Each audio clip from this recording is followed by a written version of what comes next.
Ináč, priatelia, keby ste chceli, to je zóna na zahriatie pneumatík. Nechcete zahrievať?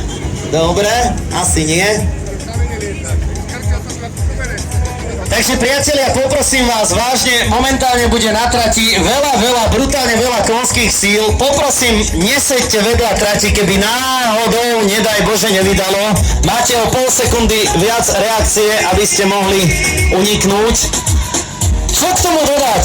Porsche versus Lambo, ktoré zaspalo, ale nie, trikrát plesnúť obmedzovač. To ani nebýva. Peťko, nevieme ich ešte raz otočiť. Máme takú možnosť, Peťo, môžeme ísť dať ešte raz. Dobre, takže bude to. Lebo Lando nám troška zaspalo na Vavrínoch. Ako už som spomínal, budú búchať dobré časy, keď nebudú štelovať rádio. Každopádne z 1 do 2 4 krát plesnúť obmedzovač je raz veľa. Ale možno si to ja predstavujem jednoducho. V živote som v takom aute nesedel. Auto, to sa už pomaly autom nedá nazvať.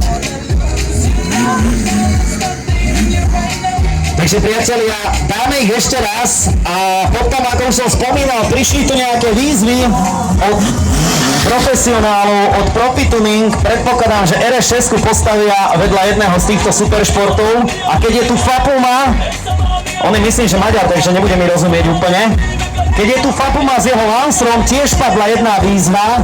Áno, ak je to pravda, vidím ten Lancer. Dobre, takže ja môžem povedať aj svoj názor, takže ja si za chvíľočku ukážem, že kam patria superšporty pri týchto dragových špeciáloch.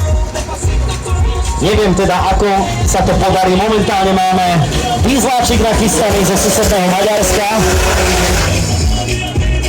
Ak si dobre pamätám, ak je ešte držiteľ stále toho rekordu v európskej najsilnejšia predokolka momentálne Golf prvej generácie, rok výroby okolo 8.6 versus brutálne nová technika Porsche Spyder. Každopádne podotýkam, že Porsche 4x4